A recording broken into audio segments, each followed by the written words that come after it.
Here's the truth about the iPhone 12 in 2023.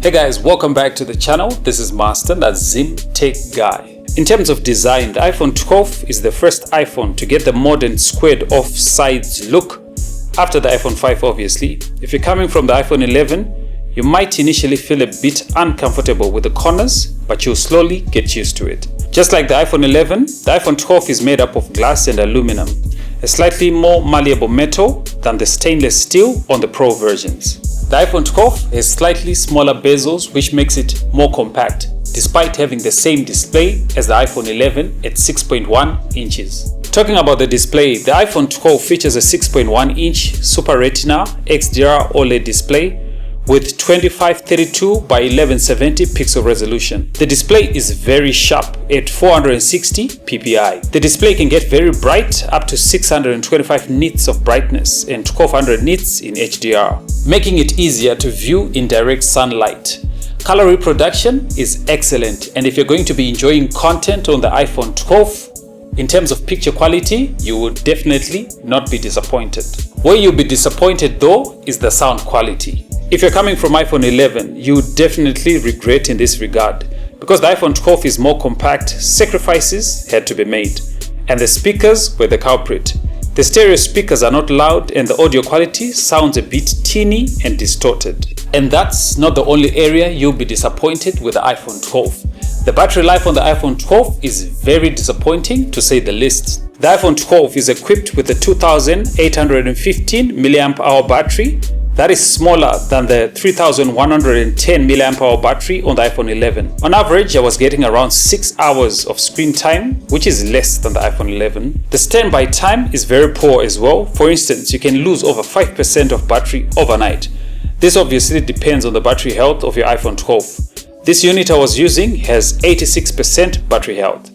The iPhone 12 supports up to 20 watts fast charging and also supports wireless charging. The battery also drains an average of around 10% whilst playing a session of PUBG and other slightly more intense titles like Call of Duty. Talking about gaming, the iPhone 12 can pretty much handle any title you can throw at it. It can play any game in extreme graphics without breaking a sweat, thanks to the A14 Bionic processor, which can pretty much handle any task. Coupled with the Qualcomm X55 5G modem, more on that later. Online gaming becomes a breeze. The user experience is pretty much the same if you're already using iOS, and if you're new to the Apple ecosystem, you can have a very efficient experience with regular security and major software updates.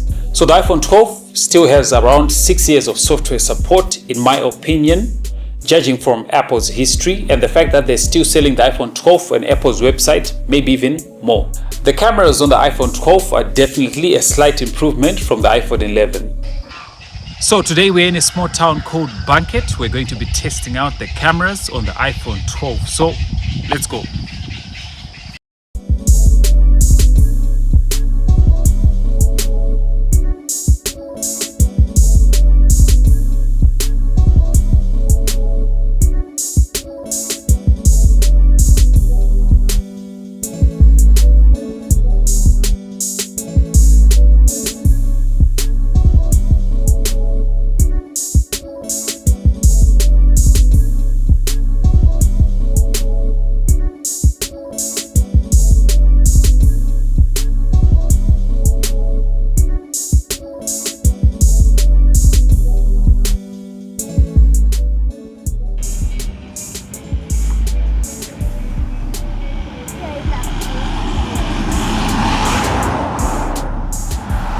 Now, the iPhone 12 is the first device to get 5G. With the way that 5G has been rolling out globally, it's disappointing to say the least. So if you wanted to upgrade to the iPhone 12 based on 5G, you might want to save yourself the disappointment unless you're living in an area that is saturated with 5G antennas. I haven't experienced any call drops, crazy network issues, even in areas where network problems are normally experienced, like the small town of Banket, thanks to the Qualcomm X55 5G modem in the iPhone 12, which in my opinion is one of the best on the market. You can still get the iPhone 12 new for around $599 for the base 64 gig model on Apple's website, or you can get a used or renewed one for around $450. In conclusion, The reality of the matter is that every iPhone from the iPhone 11 to the iPhone 14 is pretty much the same phone. The only difference being the hardware. If you're already using the iPhone 11, I would advise you to skip this one. If you're new to iPhone or you're coming from older iPhone models, the iPhone 12 would definitely be an upgrade. Although for $100 more, you could actually get yourself an iPhone 13, which is a better deal in my opinion. In case you want to purchase the iPhone 12, you can use the links in the description, which will also help out the channel. If you enjoyed the video, hit the thumbs up. Otherwise, see you in the next video.